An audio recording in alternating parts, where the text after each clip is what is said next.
Hello నమస్తే, welcome to reality check. ఆంధ్రప్రదేశ్లోని తాజా రాజకీయ పరిణామాలపైన మనతో మాట్లాడడానికి ఈరోజు రియాలిటీ చెక్లో జాయిన్ అవుతున్నారు లిబరేషన్ కాంగ్రెస్ పార్టీ అధ్యక్షులు విజయ్ కుమార్ గారు. విజయ్ కుమార్ గారితో మాట్లాడదాం. సార్ నమస్తే, వెల్కమ్ టు ఈహా. నమస్తే సార్. విజయ్ కుమార్ గారు, ఆంధ్రప్రదేశ్కి సంబంధించి రాజకీయ పరిణామాలు మాట్లాడదాం. దానికంటే ముందు పాస్టర్ ప్రవీణ్ హత్య లేకపోతే మరణమా యాక్సిడెంటా అనే అంశానికి సంబంధించిన అంబిగ్విటీ ఇంకా కంటిన్యూ అవుతోంది. పోలీస్ అధికారులు ఇప్పటికే 2 సార్లు ప్రెస్ కాన్ఫరెన్స్ పెట్టారు, ఇది యాక్సిడెంటే అని తేల్చారు. తేల్చిన తర్వాత కూడా ఇంకా మీకున్న అనుమానాలు ఏంటి? ఇంకా ఏ యాంగిల్స్లో పోలీసులు ఇన్వెస్టిగేషన్ చేయలేదనిపించింది? ఎలా చేయాల్సిన అవసరం ఉంది అనిపించింది మీ వర్షన్? ఇప్పుడు పోలీస్ ఒక రిపోర్ట్ అయితే పబ్లిక్ కి చెప్పారు సార్, బట్ సాటిస్ఫాక్షన్ లెవెల్స్ లేవు అసలు. ఎందువల్లంటే nobody is able to believe the report. అంటే the information what I'm getting from the people and as well as his followers, చాలా భయంకరమైనటువంటి అనుమానాలు ఉన్నాయి.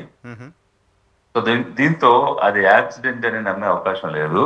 ఎందువల్ల అంటే అసలు అతను హైదరాబాద్ లో బయలుదేరినప్పటి నుంచి అక్కడ ఆ స్పాట్ లో చనిపోయారు అని చెప్పే వరకు మధ్యలో ఎక్కడ కూడా వారు ప్రవీణ్ కుమార్ గారే అని ప్రూవ్ చేసినటువంటి సంఘటన ఇంతవరకు లేదు. సో ఓన్లీ చనిపోయినటువంటి వ్యక్తి బాడీని చూసి అతన్ని ఐడెంటిఫై చేసి పోస్ట్ మార్టం చేయడం అనేది జరిగింది తప్ప నోవేర్ ఎల్స్. అదొక్కటే వాళ్ళు చెప్పిన నిజం. ఇక మిగిలిన దాంట్లో ఎక్కడ నిజాన్ని ప్రూవ్ చేయలేదు. అంటే there is no evidence prove that the person traveled is Dr. Praveen Kumar Pagdala అనేది రాలేదు. That is number 1. Number 2, initial గా ఒక రిపోర్ట్ ఇచ్చారు post mortem. So initial report లో ఆల్కహాల్ ప్రెసెన్స్ ఉన్నట్టు చెప్పలేదు వాళ్ళు. ఆ రిపోర్ట్ లో రాయలేదు, వాళ్ళు కూడా చెప్పలేదు. మరి తర్వాత ఆ రోజు కొన్ని వీడియోలు కూడా రిలీజ్ చేశారు. So and so gate pass అయ్యారని చెప్పారు. అక్కడ ఎక్కడా కూడా అతను యాక్సిడెంట్ చేసుకున్నట్టు కానీ పడిపోయినట్టు కానీ ఏదైనా ఈ మందు షాప్ ఈ వైన్ షాప్ వెళ్ళి కొనుక్కున్నట్టు కానీ ఏం చెప్పలేదు. రిపోర్టర్స్ అడిగారు, ఇట్లా కొన్ని వీడియోలు వస్తున్నాయి ఇలా ఏదో వెళ్ళినట్టు పడిపోయినట్టు అంటే అది మాది కాదు, మాకు సంబంధం లేదు, మేమేమి ఇచ్చాము అవే అఫీషియల్ కాదని చెప్పారు. But when it has come to the final thing, ఏ వీడియోలు అయితే వైరల్ అయినాయో, ఎక్కడైతే అతను తాగాడనో పడిపోయాడనో చెప్పారో అదే కాదని ముందు చెప్పి అఫీషియల్ వీడియోస్ అని మళ్ళీ చెప్పి according to that they have built up a story and that story they narrated and concluded as a accident. ఇంకొక చిత్రమైన విషయం ఏమిటంటే, ఇప్పుడు వాళ్ళు ఎక్కడా కూడా వారు డాక్టర్ ప్రవీణ్ కుమార్ పగడాల అనేటువంటి దాన్ని ప్రూవ్ చేయకుండా అంటే ఇప్పుడు ఇదిగో అక్కడ బయలుదేరాడు, ఇది దాటాడు, చూడండి దాటాడు, ఇదిగో దుమ్ము లేచి చూడండి పడి దుమ్ము లేచిందని దుమ్ము ఎన్నోసార్లు లేస్తారు. దుమ్ము లేచిన దానికి యాక్సిడెంట్ జరిగినట్టుగా సంబంధమే లేదు. ఆ దుమ్ము లేచిన దగ్గర ఒక మోటార్ సైకిల్ ఎగిరినట్టు గాని పడినట్టు గాని ఎట్లాంటి దాఖలాలు వాళ్ళు చూపించిన వీడియోస్ లేవు. ఇప్పుడు మేము ఆ నాయరా పెట్రోల్ బంక్ దగ్గర రాత్రి 6 గంటల నుంచి తెల్లవారి బాటిల్ లిఫ్ట్ చేసే వరకు 13-14 hours ఆ సీసీటీవీ ఫుటేజ్ చూపించండి, మా వాడు చూసుకుంటారని చెప్పాను. అలాంటిది ఏమీ జరగలేదు. ఆ తర్వాత నా వీడియో ఫుటేజ్లు అంటే ఇప్పుడు ఎక్కడైతే యాక్సిడెంట్ జరిగిందో దాని తర్వాత కూడా ఇంకా కొన్ని ఉన్నాయి ఆ రోడ్లో. వాటికి సంబంధించిన వీడియో ఫుటేజ్ చూడటం కానీ, అసలు ఈ బైక్ తర్వాత వెళ్ళిందా అక్కడ వెళ్ళలేదా అని చూడటం కానీ చెప్పడం కానీ ఏం చేయలేదు.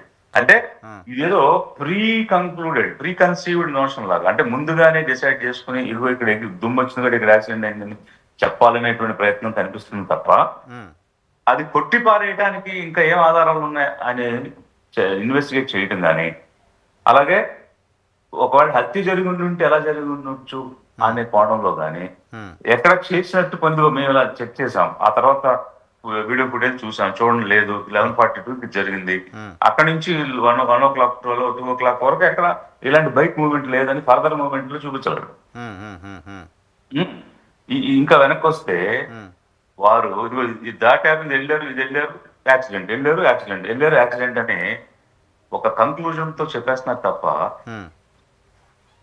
ఒక లింక్ అనేది ఏర్పాటు చేయలేదు, ఎస్టాబ్లిష్ చేయడం లేదు. ఇప్పుడు క్రిమినల్ ప్రొసీజర్ కోర్ట్ లో evidence act is the primary role. It plays primary role. Evidence act plays primary role. Then there is a procedure of investigation. End to end every dot has to be linked. ఇప్పుడు ఎక్కడెక్కడైతే spot అయ్యారో అయిన spot నుంచి spot కి link చేయాలి. So unless the entire chain is linked, investigation is not complete అని the procedure code is saying. So without linking, without completing the investigation, they have declared it's closed. Case is closed under. That is against the law. Okay okay. కానీ sir 2-3 issues మీరు raise చేసిన ఇష్యూస్లో ఆ travel చేస్తున్న వ్యక్తి ప్రవీణ్ పగడాల అవునా కాదా అనేది అనుమానం ఉందా మీకు? అసలు అవునని చెప్పనే లేదు వారు, అసలు అది ప్రూవే కాలేదు. ఇప్పుడు వీరే ప్రవీణ్ కుమార్ పగడాల గారు అన్న విషయం చెప్పలేదు. Police has not told at all. ప్రస్తుతం రోజు చెప్తుంది కదా, 3 సార్లు అతనికి యాక్సిడెంట్ జరిగింది. చిల్లకల్లి దగ్గర ఎక్కడో యాక్సిడెంట్ జరిగింది, కోదాడ దగ్గర ఎక్కడో తీసుకున్నారు, మధ్యలో ఇంకా రాజమండ్రి దగ్గర ఎక్కడో వైన్ షాప్లోకి వెళ్ళారు. సో 3 చోట్ల యాక్సిడెంట్ అయింది, తాగి ఉన్నారు. పోలీసులు అక్కడెక్కడో అతను వద్దు ఇక్కడ పడుకోమని చెప్పారు ట్రాఫిక్ పోలీస్ ఎవరో. తర్వాత ఆయన ఫోన్ నుంచి యూపీఐ పేమెంట్స్ జరిగాయి, యూపీఐ పేమెంట్స్ ఆయన ఫోన్ నుంచి జరిగాయి అనే దానికి సంబంధించిన ఎవిడెన్స్ కూడా ఉంది అనేది పోలీసులు చెప్తున్నమాట. ఎస్. సో దానికి ఏంటంటే మీరు చెప్పిన ప్రతి స్పాట్ లో కూడా ఎక్కడ వారు ప్రవీణ్ గారని ప్రూవ్ కాలే, ఇదిగో ఈయనే ప్రవీణ్ అని చెప్పాలా ఎవరు కూడా. మీరు చెప్పిన రామర్పాడులో చెప్పలా, వైన్ షాప్ లో చెప్పలా, ఏలూరులో చెప్పలా, కోదాడలో చెప్పలా, నాగోల్లో చెప్పలా, ఎక్కడ ఆయన ప్రవీణ్ అని చెప్పరా.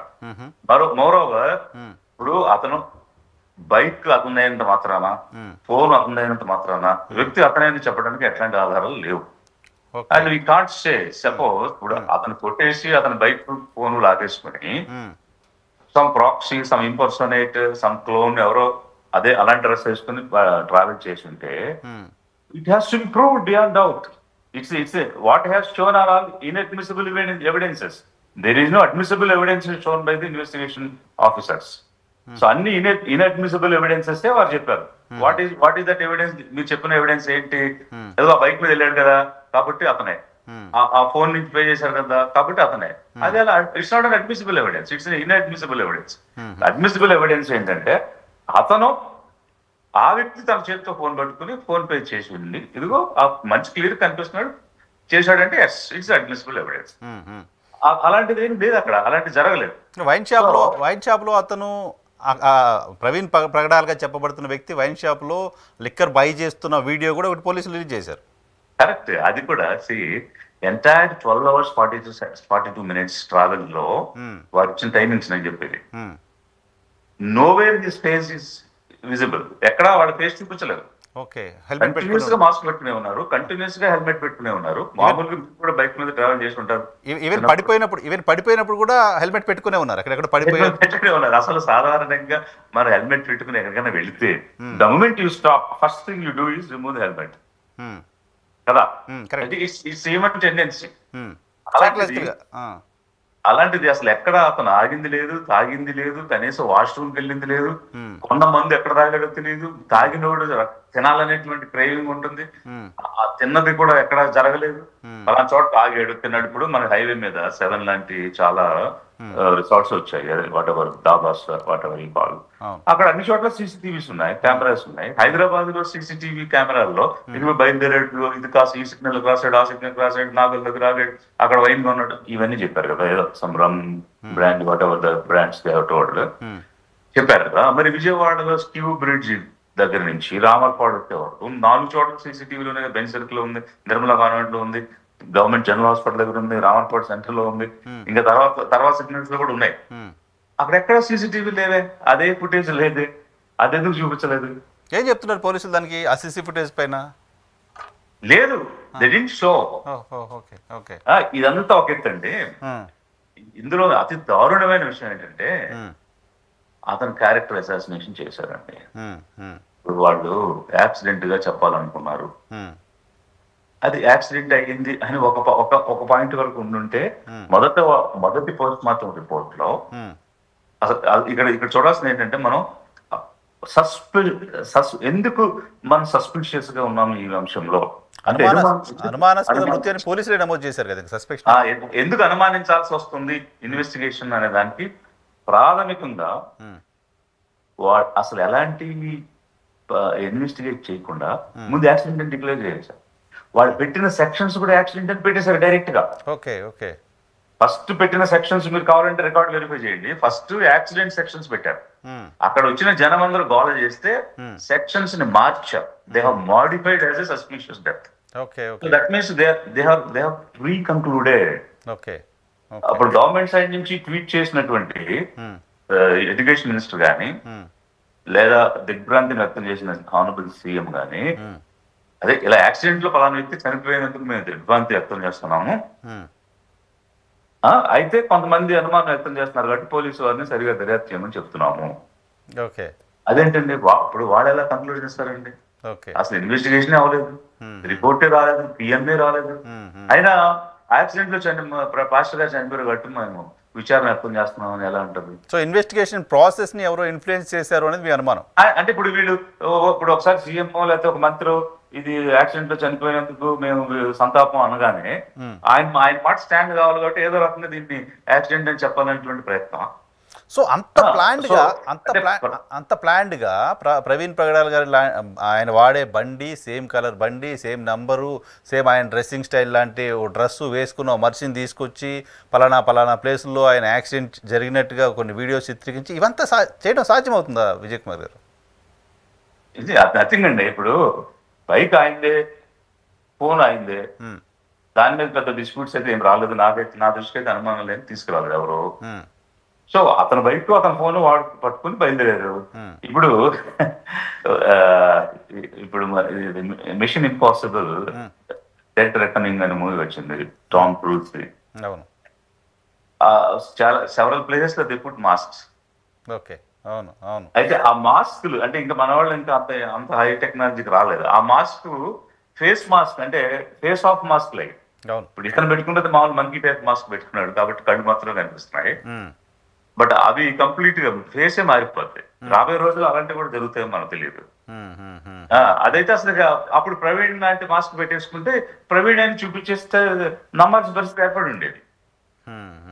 ఇప్పుడు పోస్ట్ మార్టం అనేది నిజాయితీగా జరగకపోతే, వాస్తవాలు చెప్పకుండా కంకాక్టెడ్ రిపోర్ట్ ఇస్తే ఇది ఇంకా ఇప్పుడు ఏ స్టేట్ అయితే పౌరుల హక్కులు పరిరక్షించాల్సిన బాధ్యత కలిగి ఉందో ఆ స్టేట్ అంటే the state government, what I mean state government. So it's states what constitution are law says it's states responsibility to protect the rights of the individuals, especially in case of suspicious deaths.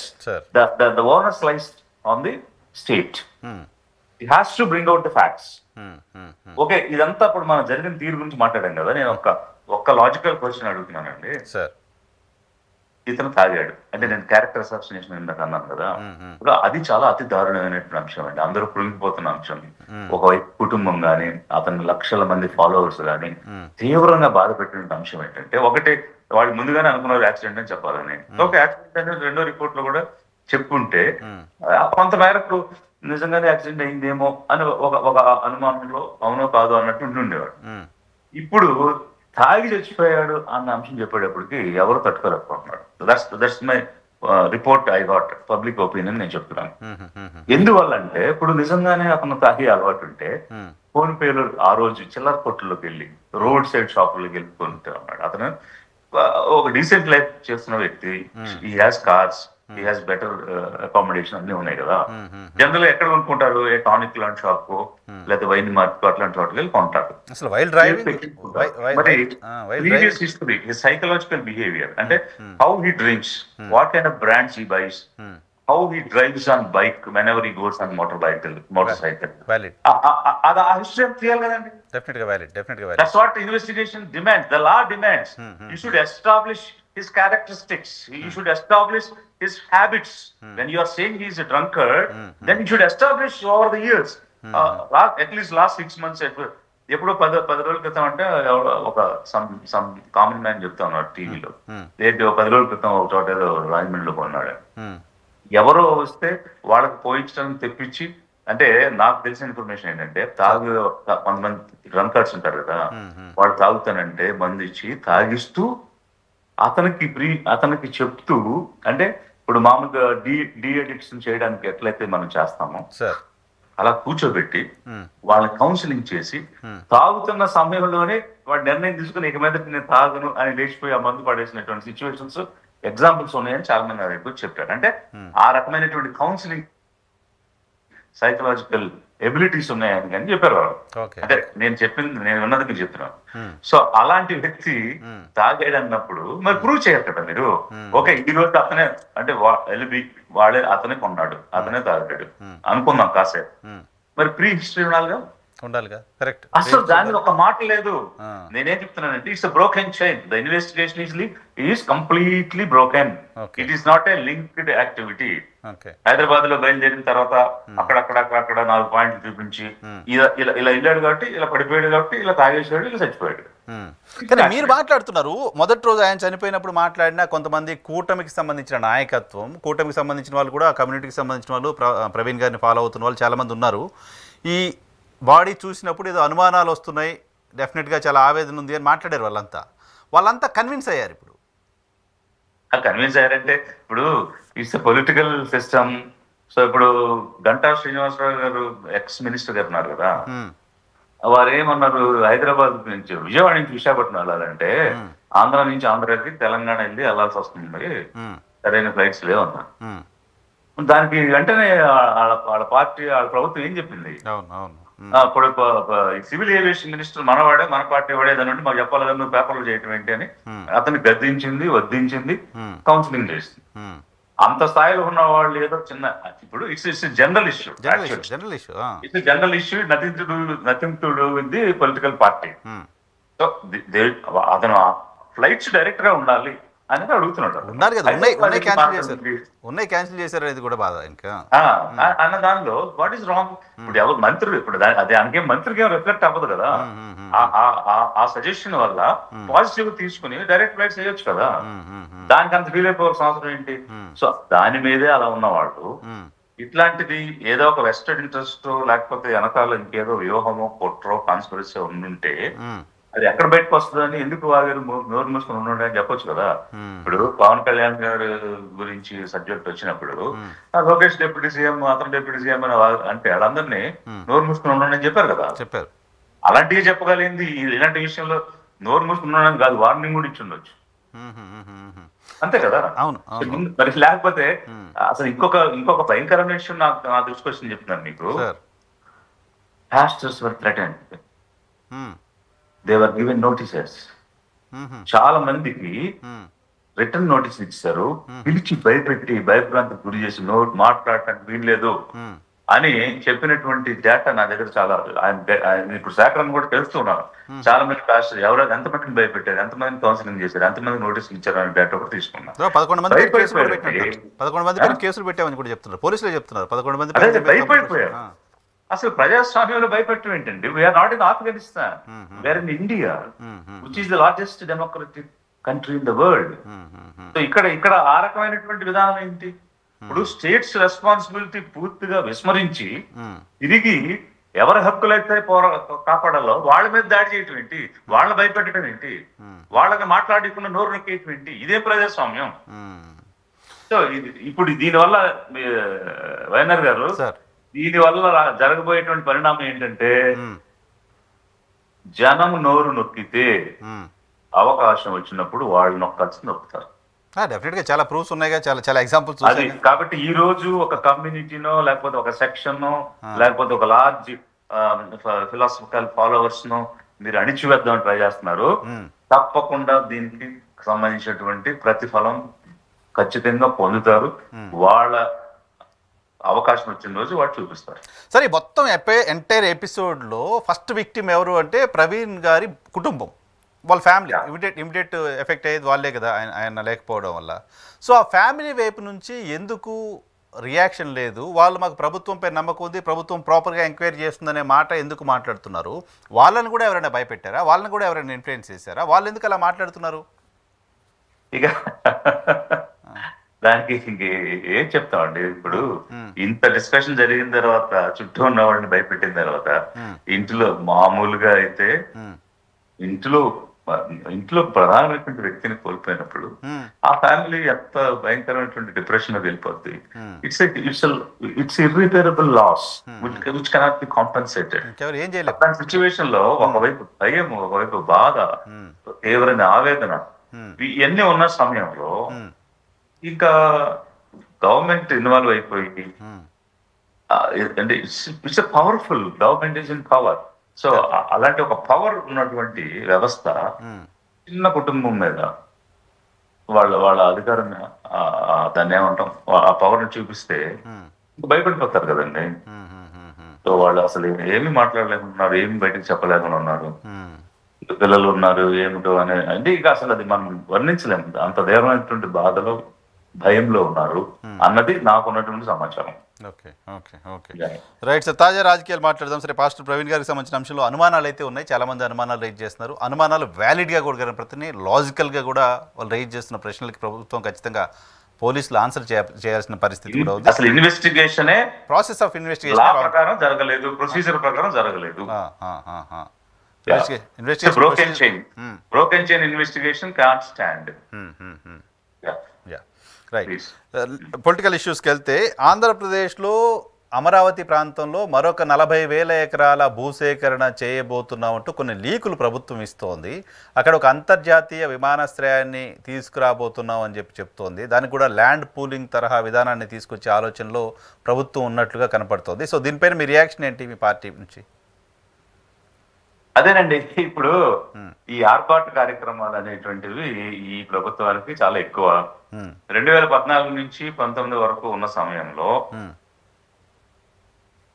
అంటే ఒక concrete గా output oriented గా ఈ పని చేద్దాం, ఈ ఫలితం వస్తుంది అనేటువంటి ఆలోచన విధానం కాకుండా కేవలం ఈవెంట్స్ మేనేజ్ చేయటం, గ్రాఫిక్స్ చూపించడం, హైప్ క్రియేట్ చేయటం తప్ప 5 సంవత్సరాలు ఏమీ చేయలేదని ప్రజలు గమనించారు. ఆ టైంలో ఏమిటి ఈవెంట్స్ అన్ని ముందు ఏమన్నారు, రాష్ట్రం విడదీసింది కాబట్టి కాంగ్రెస్ చేసింది ఈ పని అని మనం నిర్మాణం చేయాలి, కొత్తగా రాష్ట్రం నవ నిర్మాణ దీక్ష అని దానికి పేరు పెట్టారు. ఆ దీక్ష దేనికంటే కాంగ్రెస్ ని తిట్టడానికి. అక్కడ ఇంకా జరిగింది ఏం లేదు, మీరు కావాలంటే విజువల్ చూసుకోండి. ఆ దీక్షలో స్పీచ్ లో ఏముంటది, కాంగ్రెస్ విడదీసింది కాంగ్రెస్ ని తిట్టడం. అది నవ నిర్మాణ దీక్ష ఈవెంట్స్ తో అయిపోయింది. పోలవరం అనే నదులను అనుసంధానం చేసేస్తున్నామని, సంగమం అనే రకరకాల జాబ్ గన్స్ కొత్త కొత్త పేర్లు పెట్టేసేసి ఆ ఈవెంట్స్ కొన్ని రోజులు నడిపిస్తారు. వారం సోమవారం పోలవరం ఇట్లా అదొకటి పెట్టారు. ఇక నెక్స్ట్ ఏం చేశారు, లాస్ట్ కి ఇప్పుడు స్పెషల్ కేటగిరీ స్టేటస్ అని బీజేపీ ఫైట్ చేసి కాంగ్రెస్ మామూలుగా ఏదో ఈ విభజన చట్టం పెట్టి ఈ కొత్త రాష్ట్రానికి ఇవి ఉంటాయి, కొత్తగా వచ్చే రాష్ట్రానికి ఇవి, పాత రాష్ట్రానికి ఇవి అని కొన్ని బ్యాలెన్స్డ్ గా కొన్ని అంశాలు పెట్టారు. అంటే సెంట్రల్ యూనివర్సిటీ కానీ, లేకపోతే జోన్, న్యూ రైల్వే జోన్ కానీ, కడపలో స్టీల్ ప్లాంట్ కానీ, దుగ్గరాజపట్నం పోర్టు కానీ, ఇట్లా అనేక రకం స్పెషల్ ఇవన్నీ చేస్తే నో స్పెషల్ కేటగిరీ స్టేటస్ ఇవ్వాలి అనేటువంటి దాన్ని వీళ్ళు తీసుకొస్తే చట్టంలో పెట్టలేదు. కానీ ఆ రోజు చట్టం అది ఇంకా అమలు చేసేయాల్సిన పరిస్థితి వచ్చేసింది కాబట్టి floor of the Parliament House, the Honorable Prime Minister has announced 5 years special category status. Exactly. So the very BJP MPs now, after he became Vice President, he demanded for 10 years. 5 సంవత్సరాలు ఏం వస్తుంది, ఏం పోతుందని 10 years అడిగాడు. In the floor of Rajya Sabha. On the floor of the House. Then they agreed. So అలాంటి situation లో government మారింది. ఎవరైతే డిమాండ్ చేశారో వాళ్ళు అధికారంలోకి వచ్చారు. మరి అధికారంలోకి వచ్చిన తర్వాత is it not their bound and duty when they demanded in opposition and when they got an opportunity to do right royal గా అసలు the very first hour లో ఫస్ట్ ఆపర్చునిటీలో చేస్తారు ఎవరైనా, ఎందుకంటే మేము అడిగింది కదా ఇది, ఎలక్షన్ క్యాంపెయిన్ లో ప్రామిస్ కూడా చేశారు కదా అనేది ఎవరైనా చేస్తారు. 10 years అయిపోయినా కూడా వాళ్ళు ఏం చేయలేదు. సో ఇదొక ఆస్పెక్ట్ అయితే ఆ 14 టైంలో ఉన్నటువంటి దీనిలో ఏం జరిగింది, బీజేపీ వాళ్ళు సపోర్ట్ చేయట్లేదని ఆయన బయటకు వచ్చారు, ఇచ్చిన మాట నిలబెట్టుకోలేదని వచ్చి ధర్మ పోరాట దీక్ష అని మొదలుపెట్టారు. అది దేనికంటే బీజేపీని తిట్టడానికి, నవ నిర్మాణ దీక్షలో కాంగ్రెస్ ని తిట్టడం. ఇప్పుడు కొత్తగా బీజేపీతో ఎనిమిటీ వచ్చింది కాబట్టి బీజేపీని తిట్టడానికి దానికి పేరు పెట్టారు. సో ఇట్లా ఈవెంట్స్ చేశారు ఒకవైపు. ఇక రెండవది క్యాపిటల్ అనే అంశానికి వస్తే ఒక 2.5 to 3,000 acres ఎక్కడైనా ఎనీ క్యాపిటల్, మీరు చండీగఢ్ తీసుకోండి, భువనేశ్వర్ తీసుకోండి, అంటే ఎనీ న్యూ అలా ఈవెన్ గాంధీనగర్ కొత్తగా బిల్డింగ్ చేసింది కానీ ఇవేవి తీసుకున్నా కూడా సరే మరి ఇంకా కొంచెం మంచిగా చేసుకున్నా ఒక 5,000 acres. ఇప్పుడు 5,000 acres government land several places లో ఉంది. ఇప్పుడు నేను ప్రకాశం జిల్లాలో ఉన్నప్పుడు 30,000 acres దొనకొండ, దర్శి చుట్టుపక్కల, అక్కడ దొనకొండ ఎయిర్పోర్ట్ ఉంది, చుట్టుపక్కల ఉన్నటువంటి ప్రాంతం మీద ఒక ఫైల్, ఇంతలో ఫైల్ తయారు చేసి with survey numbers, data government land ఏది, ఫారెస్ట్ ల్యాండ్ ఏది, ప్రైవేట్ ల్యాండ్ ఏది, ఇంచుమించుగా ఒక 45,000 acres ఇంటర్మీడియట్ ల్యాండ్స్ ఉంటాయి, అవి ప్రైవేట్ నుంచి తీసేసుకుంటే అండ్ వెరీ లో కాస్ట్, అంటే అక్కడ అంతా 5 లక్షలు 4 లక్షలు ఉంటాయి. With very less cost entire land government land చేసుకోవడానికి అవకాశం ఉంటుంది. కూలింగ్ ఇష్యూస్ అవేమి ఉండవు.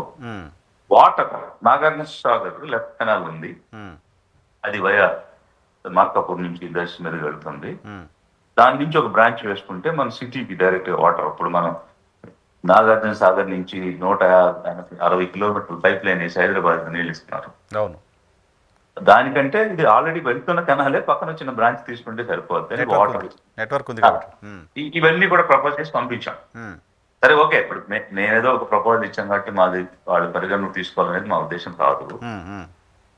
అక్కడ ఉద్దేశం ఏంటంటే 3 పంటలు పండేటువంటి భూమిని, పచ్చని నేలని, బంగారు లాంటి నేలని ఒక కాంక్రీట్ జంగిల్ గా చేయడం ఏమిటి అనేది ఒకవైపు అయితే, మనకి అందుబాటులో ఉన్నటువంటి భూమి చాలా చోట్ల ఉంది కదా. ఇటు ఆగిరిపల్లి సైడ్ ఉంది, గన్నవరం నుంచి ఆగిరిపల్లి, నూజివీడు, ఆ ట్రై జంక్షన్ లో ఫారెస్ట్ ల్యాండ్ ఉంది, గవర్నమెంట్ ల్యాండ్ ఉంది. ఈవెన్ గుంటూరు సైడ్ కూడా కొంచెం ముందుకెళ్తే అక్కడ కూడా ఒక 18,000 acres వరకు ఫారెస్ట్ ల్యాండ్. నాగార్జున యూనివర్సిటీ ఆ ప్రాంతంలో ఎక్కడ చెప్పారు, యూనివర్సిటీ దాటి కొంచెం ముందుకు వెళ్ళిన తర్వాత ఇలా అనేక ప్రాంతాల్లో అవైలబుల్ ల్యాండ్స్ ఉన్నాయి. లేదు రాయలసీమ కోస్తా అందరికీ సెంటర్ లో కావాలంటే శివరామకృష్ణ కమిటీ వినుకొండ, దొనకొండ మధ్యన ఉన్నటువంటి ఏరియాని తీసుకోండి. ఒకవైపు మార్టూరు, ఒకవైపు వినుకొండ, ఇంకోవైపు దొనకొండ, అదైతే బాగుంటుంది ఆ జంక్షన్ అని వారు ఇచ్చినప్పుడు ఉన్నాయి. ఇవేమీ కాకుండా పచ్చని నేలను తీసుకున్నారు. 3 పంటలు పండే భూమి చాలా అరుదుగా ఉంది, చాలా పెట్టండి అంటే చూసుంటారు. 365 రోజులు పచ్చగా పంటలు పండే ప్రాంతం కదా తీసుకున్నారు. దాదాపు 80-90 రకాల పంటలు పండుతాయంట. సో మరి తీసుకున్నప్పుడు దాన్ని డెవలప్ చేసేది అదో రకంగా ఉండేది. కూలింగ్ అని ఇప్పుడు ఈ రోజుకి కూడా ఆ ల్యాండ్ ఓనర్స్ ఎవరైతే ఉన్నారో వాళ్ళు సఫర్ అవుతూనే ఉన్నారు కదా.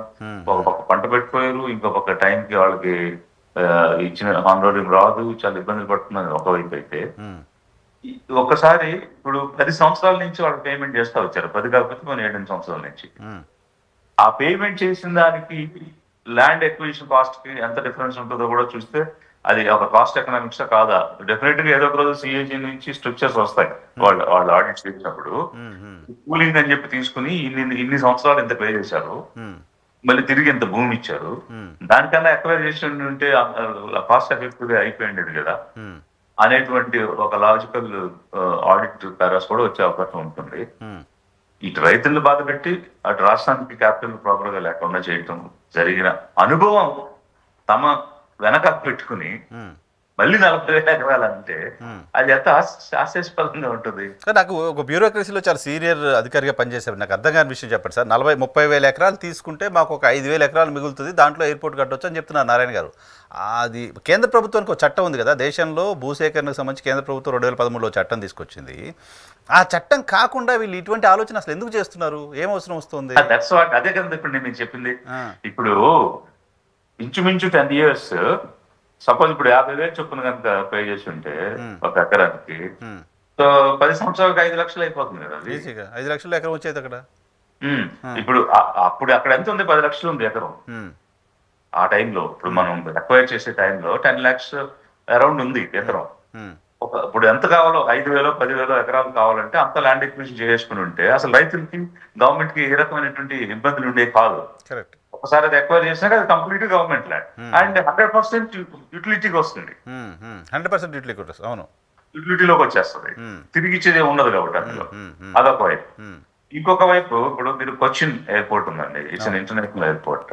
8,000 ఎకరాల్లో కట్టారు, ఇట్స్ లెస్ దెన్ 3,000 acres. ఎందుకు సార్ ఎయిర్పోర్ట్స్ అన్నీ కూడా కనవరం ఎయిర్పోర్ట్ ఎంత ఉంటుంది?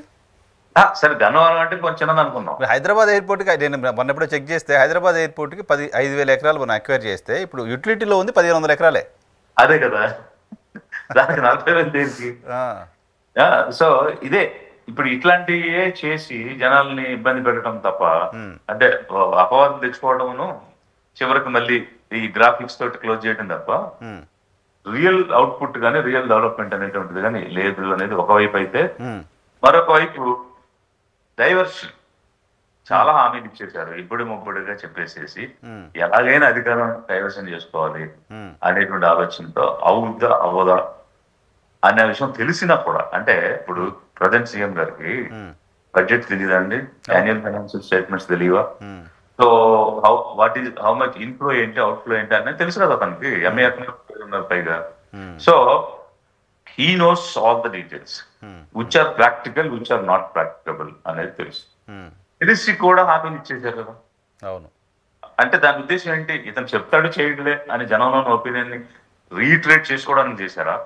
అంటే ఇది మాటిస్తాడని నిలబెట్టుకోడు, ఆల్రెడీ అనుకుంటున్నారు కదా, మళ్ళీ అలా ఇంకోసారి అనుకుంటారు లేకపోతే పనేలే మనకు కావాల్సిన అధికారం కదా అని చేశారా? లేకపోతే మరి ఏ ఉద్దేశంతో హామీలు ఇచ్చారు, ఇచ్చిన తర్వాత అవి నిలబెట్టాలి కదా, అమలు చేయాలి కదా. ఇప్పుడు సుప్రీం కోర్టులో కూడా ఒక కేసు నడుస్తుంది కదా. సో ఇలా ఏదంటే అది పొలిటికల్ పార్టీస్ ఇర్రెస్పాన్సిబుల్ గా హామీలు ఇచ్చేస్తున్నారు, అకౌంటబిలిటీ అనేది ఉండాలి, ప్రాక్టికల్ గా జరిగేవి చేయగలిగేవి చెప్పాలి, చెప్పినవి చేయాలి, అకౌంటబిలిటీ తీసుకోవాలనేటువంటి కూడా చర్చ కూడా జరుగుతుంది కదా. సో అది ఖచ్చితంగా రావాలండి, లేదంటే ఇట్లా చెప్పేసి జనాలను మాయ చేసేస్తే ఈ రోజు ప్రజలైతే మళ్ళీ 5 సంవత్సరాలు వెయిట్ చేయాలి కదా, వాళ్ళు తీర్పు ఇస్తారు no doubt. Suffer for 5 years. ఇప్పుడు మీకున్న నాలెడ్జ్ ప్రకారం ఇప్పుడు ఆ 33,000 ఎకరాలు తీసుకున్నారు, సరే రైతులు ఈ ప్రభుత్వం నుంచి అక్కడ రాజధాని కడుతుందని అనుకుంటున్నారు. ఆ 33,000 ఎకరాలు ఇచ్చిన రైతులు ఇప్పటిదాకా బాధితులుగా ఉన్నారు, వాళ్ళు బెనిఫిషరీస్గా మారాల్సిన అవసరం ఉంది. వాళ్ళని మార్చాల్సిన సందర్భంలో అక్కడ అటువంటి పనులన్నీ జరుగుతున్న సందర్భంలో మళ్ళీ 44,000 ఎకరాలు తీసుకోవడం అంటే ఇప్పుడు వీళ్ళకి న్యాయం చేస్తారా లేదా? వాళ్ళది అసలు వాళ్ళ భవిష్యత్తులో అక్కడ 44,000 ఎకరాలు పూల్ చేస్తే అక్కడ పరిస్థితి ఏంటి? ఈ గందరగోళం ఇప్పటికే భూములు ఇచ్చిన 29 గ్రామాల రైతుల్లో కూడా ఉన్నట్లుగా వింటున్నా. You are very right. ఇప్పుడు ఒక పక్క ఏమో గన్నవరం ఎయిర్పోర్ట్ లో న్యూ టెర్మినల్ బిల్డింగ్ కడుతున్నారు. సో ఆ బిల్డింగ్ మొదలుపెట్టు 2 సంవత్సరాలు దాటిపోయింది, 2-3 సంవత్సరాలు ఉంటుంది ఇంచుమించు. ఇంకో సంవత్సరానికి అది కంప్లీట్ అవ్వదు. మరి సపోజ్ అది ఇంటర్నేషనల్ ఎయిర్పోర్ట్ కింద టెర్మినల్ కింద కట్టుతున్నారు, దీన్ని ఏం చేస్తారు? మరి పక్కన ఇంకొక ఎయిర్పోర్ట్ కట్టి దాన్ని ఏం చేస్తారు? అసలు ఇక్కడే ఎయిర్ ట్రాఫిక్ లేదు, సో సఫిషియెంట్ సరిపడే అని ఇప్పుడు ఆయన ఎక్స్ మినిస్టర్ గారే మాట్లాడారు కదా. సో అట్లాంటి సిచ్యువేషన్ లో మళ్ళీ కొత్త ఎయిర్పోర్ట్ అని ఇట్లా ఎందుకు గందరగోళం చేయడం? ప్లస్ అక్కడ ఉన్న వాళ్ళు, అక్కడ సెటిల్ అయిన వాళ్ళు, మా పరిస్థితి ఏంటో మా లైఫ్ ఏమైపోద్దు అని వాళ్ళని భయపెట్టడం, ఇక్కడ ఇంకో చోట హైప్ క్రియేట్ చేసి అక్కడ ఒక రియల్ ఎస్టేట్ బిజినెస్ చేయడం. ఆల్రెడీ చాలా అపవాదులు ఉన్నాయి. ఇది ఇప్పుడు పలానా చోట వస్తుందని అనౌన్స్ చేయడం, అక్కడ ముందుగానే భూములు కొనుక్కోవడం, ఆ తర్వాత యాక్టివిటీలో వాళ్ళు దాన్ని బెనిఫిట్ రీప్ చేస్తారు అనేది ఆల్రెడీ హైదరాబాద్ లో జరిగింది, అమరావతిలో జరిగింది అనేటువంటి కేసులతో సహా ఎదుర్కొన్నటువంటి పార్టీ ప్రభుత్వాలు అయ్యి. అవును, మళ్ళీ అదే సిస్టమ్ ని కొనసాగించడానికి మీరు మాట్లాడుతున్నారని అంటే ప్రజలు ఆలోచించాలి. ప్రజలు ఏ మేరకు నమ్మాలి ఈ మాటలన్నీ? ప్రజలు ఎంతవరకు వీళ్ళు ఇప్పుడు ఇచ్చిన మాటలే హామీలు నెరవేర్చిన వాడు రేపు ఇది చేస్తాం అది చేస్తాం అంటే చేస్తారా లేదా అని ప్రజలు ఆలోచించాలి. దాని మీద ఒక అసెస్మెంట్కి రావాలి. కేంద్ర ప్రభుత్వం బాధ్యత ఏంటి సార్? ఇప్పుడు ల్యాండ్ అక్విజిషన్కి సంబంధించిన కేంద్ర ప్రభుత్వం చట్టం ఉంటే దాన్ని కాకుండా కొత్త సిస్టంలోకి వెళ్ళాలనే ప్రయత్నం రాష్ట్ర ప్రభుత్వాలు చేసినప్పుడు కేంద్ర ప్రభుత్వం బాధ్యత ఏంటి? కేంద్ర ప్రభుత్వం రోల్ ఏముంటుంది దీనిలో? అంటే యాక్చువల్ గా ల్యాండ్ పూలింగ్ అనేది ఇప్పుడు మహారాష్ట్ర స్టేట్ ఉన్నప్పుడు it's Bombay presidency for that match. Bombay ప్రెసిడెన్సీలో మహారాష్ట్ర, గుజరాత్, ఈ సౌరాష్ట్ర ఇవన్నీ ఉండేవి. అప్పటికే ఇట్లాంటి ఒక ప్రొవిజన్ ఉంది.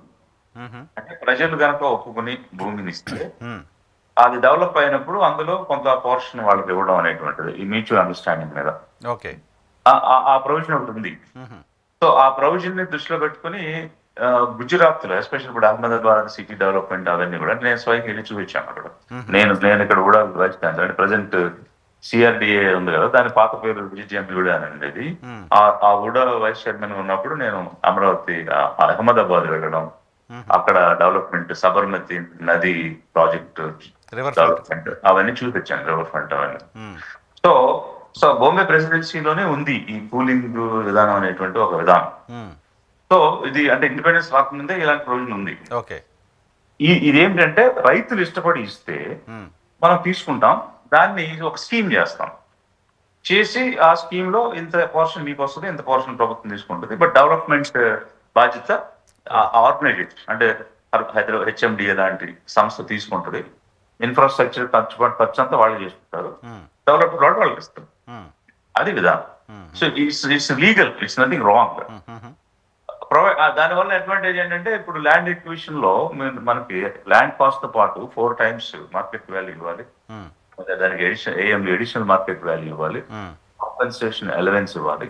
ఇవన్నీ కలుపుకుంటే ఎక్కువ అవుతుంది. అంటే అప్ ఫ్రంట్ గా పే చేయాల్సింది గవర్నమెంట్ బర్డెన్ ఎక్కువ ఉంటుంది. ల్యాండ్ పూలింగ్ లో ఓవర్ ది ఇయర్స్ స్పెండ్ చేసుకుంటూ వెళ్తాము. It's win win situation. అంటే మంచిగా జరిగితే ఇట్స్ విన్ విన్ సిచ్యువేషన్. ఎట్లా అంటే మంచి డెవలప్ ప్లాట్ వస్తుంది. ఇప్పుడు మనం 4,840 square yards ఒక ఎకరంలో వస్తాడు. అవుట్ ఆఫ్ విచ్ డెవలప్ చేసినప్పుడు మనకి ఇంచు 50 అంటే పెద్ద టౌన్ డెవలప్మెంట్ అయితే 50% ఇన్ఫ్రాస్ట్రక్చర్ వెళ్ళిపోతాయి. అంటే roads, social infrastructure like hospital, school, ఇట్లాంటి వాటన్నిటికి ఓపెన్ ఏరియా, గార్డెన్స్, వీటన్నిటికి వెళ్ళిపోతాయి. So you will be left with 40-45% only ఏది నెట్ యూజబుల్ ఏరియా మనకు దొరుకుతుంది. So that means what something around 2,200-2,400 square yards మనకు మిగిలింది. అవుట్ ఆఫ్ విచ్ 1,000 ఏమో రెసిడెన్షియల్, 200 ఏమో కమర్షియల్ ఇస్తామని వీళ్ళు చెప్పున్నారు కదా.